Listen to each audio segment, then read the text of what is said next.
Napapansin niyo din ba o ako lang yung nakakapansin ito? Kasi I think there are a lot of similarities yung mga nangyari nung panahon ni Marcos Sr. at panahon ni Marcos Jr. ngayon. So, ah ano nga ba yung mga yon na napapansin ko? Number one is yung nung 1985, may political turmoil. Magulo yung sitwasyon ng politika. And ngayong 2025, obviously naman, 'di ba? Nagsimula yata 'to nung 2023, 24 at ngayon 2025, magulo rin ang lagay natin sa politika. It's very obvious naman, 'di ba, yung awayan ng mga Duterte at Marcos ngayon. And nung 1985, may isang female Duterte sa katauhan ng ah, nanay ni former President Rodrigo Roa Duterte ang against o lumalaban sa mga Marcoses, particularly kay Marcos Sr., 'di ba? Ano nga daw 'yun? Yellow lady din daw 'yun eh. Isa ding dilawan 'yun. So makakori 'yun si nanay ni FPRRD. Then ngayon 2025, isa na namang female Duterte ang lumalaban sa mga Marcoses.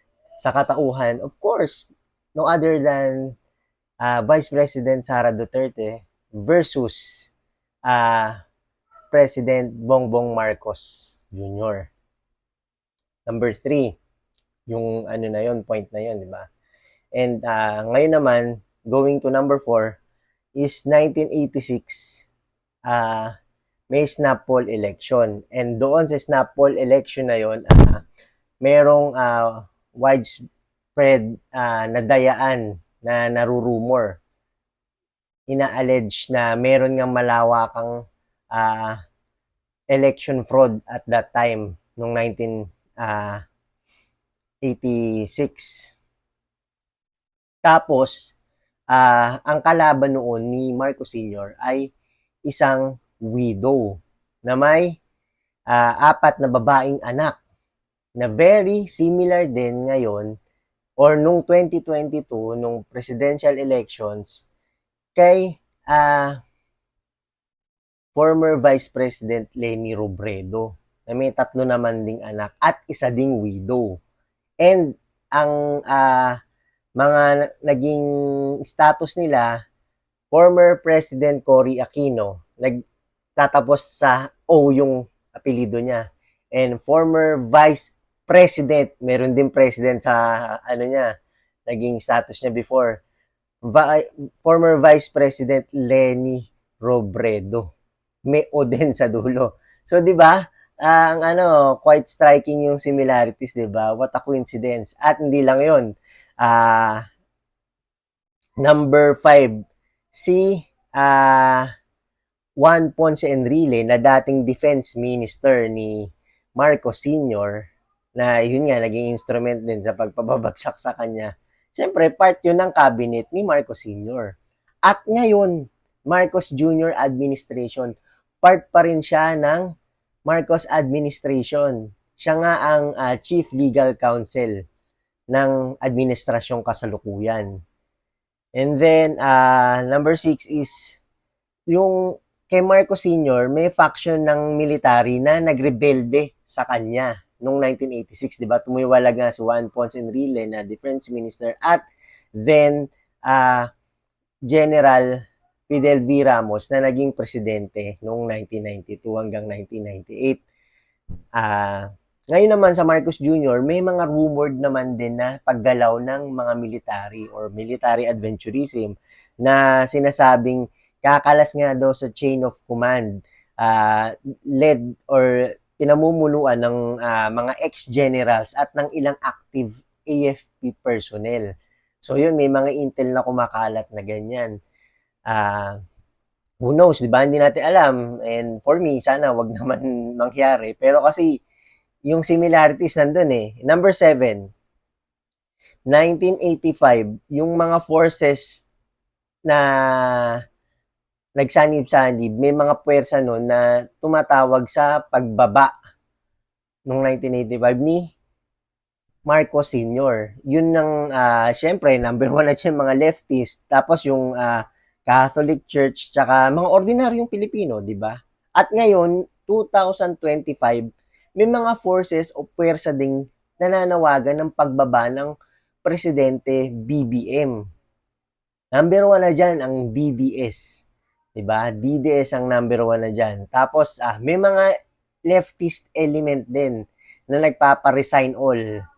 Pag sinabing resign all, syempre, di ba? Or oust all, hindi lang naman si VP Sarang pinapababa doon. Syempre, kasama na rin presidente doon, cabinet members niya, at lahat ng mga opisyalis ng gobyerno. And then, yun nga, tapos meron din mga ex-military personnel, ex-generals, both sa police at sa military na nananawagan ng ng pagbaba niya. Tapos number 8, 1985, yung allegations ng mass electoral fraud. Tapos itong 2022, may allegations din ng mass manipulation naman ng mga PCOS machine, yung pagtatransmit ng mga ng mga data nito, mga votes nito doon sa main server ng COMELEC. So pareho, 'di ba? Similar.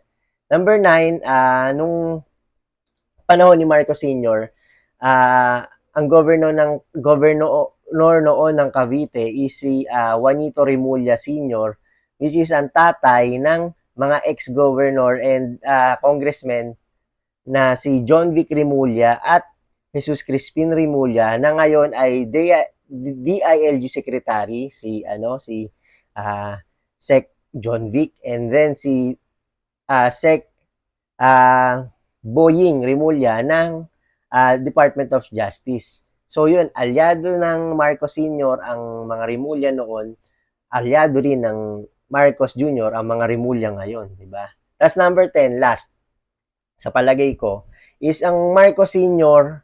is very close noon sa US, di ba? Mga administrasyon ng mga nakaraang US presidents, Nixon, Carter, and Reagan. And then, ang Marcos Jr., si PBBM, ay naging close naman sa US din, di ba? Tinalikuran niya nga ang China na supposed to be, inaakala ng marami is magtutuloy yung pivot to China nang nasimulan ng ng Duterte administration ay itutuloy ng Marcos Jr. administration. Pero bumaliktad siya. Naging close siya sa Biden administration ng bansang Amerika. So yun lang. And let's see kung magiging close din siya sa Trump administration kasi there's a history ng pagiging magkaibigan ni dating First Lady Imelda Marcos and ng mga Trumps, in particular ni President Donald J. Trump. So yun lang. Ang daming similarities. It makes me think na ang history ba is repeating itself? Diba? Mangyayari ba yung nangyari noong 86 sa taong ito or next year sa 2026? We'll never know. Only time will tell. So yun lang. What do you think? For me, wag naman sana kasi ang gulo talaga, magulo. Maybe madaan natin to sa mas maayos na proseso, lalo sa legal processes, yung mga nangyayaring kaguluhan ngayon sa bansa natin. What you guys think? Comment down below, and I hope you like, share, and subscribe. And thank you for watching. This is Jken, and God bless us all.